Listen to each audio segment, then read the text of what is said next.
आज girls model residential school पेटला एकलव्य, जो कि अंबिकापुर में संचालित हो रही है, वहां रहकर पढ़ाई करने वाले बच्चों से भेंट मुलाकात करने पहुंचा।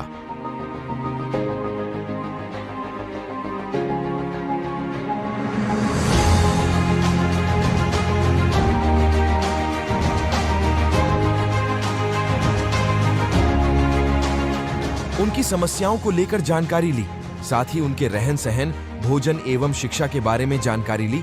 साथ ही शिक्षकों के साथ बैठक लेकर बच्चों को किसी प्रकार की परेशानी ना हो, इस बारे में बात की। पूरे स्कूल के स्टाफ एवं बच्चों ने हार्दिक दिल से स्वागत किया। सभी का आभार। मैं उनकी उज्जवल भविष्य की कामना करता हूँ।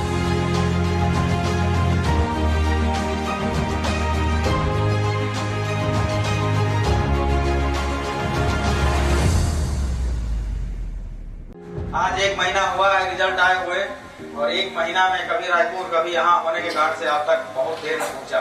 लेकिन आगे कुछ कहो इससे पहले खालों में भी बात बोला था कि मैं आपको बहुत जल्द यहाँ से ले जाऊँ, बोला था। तब से हमने अपना काम शुरू कर दिया है, और जितने भी अधिकारी गण हैं सबको बोला है कि जल्दी से जल्दी जो बदौली हो, चाहे हमारे पेटला के विद्यालय जो बन रहे हैं उसको जल्दी पूरा किया जाए, क्योंकि अब हमें सहन नहीं होता कि हमारे भाई और बहन बहुत दूर में रहते हैं, समझ रहे हैं। इसीलिए आप लोगों को हम स्वयं लेने आएंगे, और पता चल रहा है कि आपके पास बहुत सारी समस्याएं होंगी, बहुत सारे ऐसे बातें होंगे जो आप रखना चाह रहे होंगे, लेकिन आपकी बातें रखने से पहले मुझे आभास हो रहा है। मगर आपको ये कहूंगा कि समस्याओं से बीच से जो गुजर के अपने मंजिल तक जो पहुंचता है उसी को सूरमा कहते हैं। ये बात को याद रखना, समझ रहे हैं, समझ रहे हैं। जिसकी जिंदगी में समस्या नहीं है वो कभी इतिहास नहीं गढ़ा। इस विद्यालय का नाम क्या है बताएंगे? किसके नाम से है? कौन थे एकलव्य? एकलव्य हमारे भारतवर्ष के एक ऐसे पात्र हैं जिनके पास ना गुरु था, ना गुरुकुल था, ना किताबें थी, ना बिजलियां थी, लेकिन फिर भी इच्छाएं ने, सिर्फ इच्छा ने उनको इस देश का, समुचित दुनिया का एक ऐसा धनुर्धर बनाया जिसने अर्जुन को चैलेंज करके बोला। और आज यदि कहते हैं कि गुरु दक्षिणा के रूप में यदि किसी को जाना चाहता है कि अपना उंगली काट के भी चढ़ा देने वाला व्यक्ति एकलव्य रहे ना, तो उनने समस्याओं को नहीं देखा, अपने लक्ष्य को देखा, लक्ष्य को महत्व दिया। और आज देखिए, आज से हजारों वर्ष पहले महाभारत की घटना घटी थी। कितने हजारों वर्ष? कहते हैं कि 5 से 6 हजार वर्ष हो गए इस घटना को, लेकिन 6000 वर्ष तक किसी का नाम धूमिल नहीं। और आज उन्हीं के नाम से विद्यालय संचालित हो रहा है ना। हमारे नजरों में वो वीर हैं जो बड़ी दूर रहकर भी अपने संघर्ष से आगे बढ़ रहे हैं। इसलिए आपको जरा सा भी दुखी होने की जरूरत नहीं कि आप माता पिता से दूर यहाँ रहते हैं, सीतापुर से दूर यहाँ रहते हैं। आप दुखी मत होइए, आप भले ही दूर रहते हो लेकिन हम आपके साथ हैं, और आपको एक दिन बहुत जल्द लेके जाएंगे, जिसमें मुझे लगता है कि 2 से 3 महीने का समय लगेगा, जिस रफ्तार से भी काम चल रहा है। और आप सभी अपने प्रांगण, अपने विद्यालय में आप पढ़ेंगे वहाँ, लेकिन वहाँ भी संघर्ष होगा,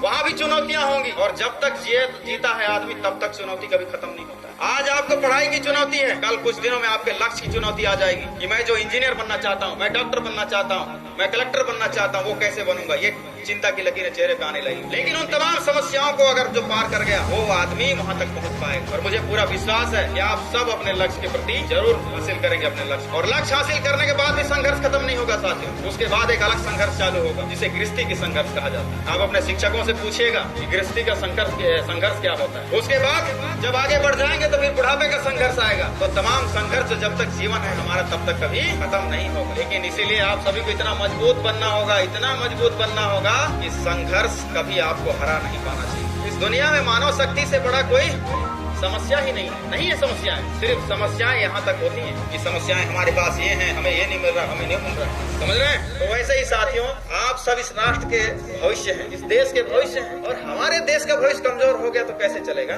आप में तो इतनी आग है, इतनी क्षमताएं हैं, इतनी योग्यताएं हैं कि मैं हमेशा देखना, मेरी पुरानी वीडियो निकाल कर भी देखना, आप घर जाना तो हमेशा मैं बच्चों को हमारे देश के भविष्य बोलकर मैं संबोधन करता हूं। इसलिए क्योंकि बड़े होकर आपको हमारी जगह पे खड़े होना है, आपको विधायक बनना है, आपको इस राष्ट्र का राष्ट्रपति बनना है, मंत्री बनना है, कलेक्टर बनना है, जो शिक्षक गण है उनके जगह पे स्थान लेना है, आपको ही बनना है। तो आपका ये समय है संघर्ष से अपने आप को साबित करने का कि मैं जो लक्ष्य में चल रहा हूँ, मैं अपने आप को साबित करता हूँ कि मैं इस योग्य हूँ। क्योंकि सीखने के लिए यही समय है। तो इस समय किसी भी व्यक्ति को, किसी भी हमारे भाई बहन हैं, हमारे राष्ट्र के जो आप सभी भविष्य है, इनको कमजोर होने की जरूरत नहीं है, समझ गए। अभी भी कमजोर होंगे तो फिर कैसे चलेगा, समझ गए। कमजोर होने की जरूरत नहीं है, चेहरे में मायूसी लाने की जरूरत नहीं है। आप सब हमारे सीतापुर के क्या हैं? भविष्य हैं। आप सब हमारे सीतापुर के भविष्य हैं और आप सबकी मन को बात के जानने वाला व्यक्ति आज वहाँ का विधायक है। आपको हमेशा गर्व होना चाहिए कि आप कभी भी हमारे समक्ष बात कर सकते हैं और आपके लक्ष्य और आपके बीच में हम खड़े हैं। आप जिस दिन लगेगा कि मैं कमजोर पड़ रहा हूँ, उस दिन आपका एक बड़ा भाई आपके सहारा के लिए, साथ देने के लिए हाथ खड़े रखेगा हमेशा। लेकिन आपको सहारे की जरूरत कभी पड़नी नहीं चाहिए, समझ गए? और अपने लक्ष्य को लेके पढ़ाई करो, इतना पढ़ाई करो, इतना पढ़ाई करो कि पढ़ाई के अलावा, लक्ष्य के अलावा कोई दूसरा चीज नहीं दिखना चाहिए। इसका कारण ये है कि आपके माता पिता का भी संदेश मैं ये लेके आया हूँ, उन्होंने बेटियों और बेटों को कहना कि आपको चिंता करने की जरूरत नहीं है। आप सब बहुत खूब मन लगा के पढ़िए, ऐसे आपके माता पिता ने संदेश भेजा है, ठीक है?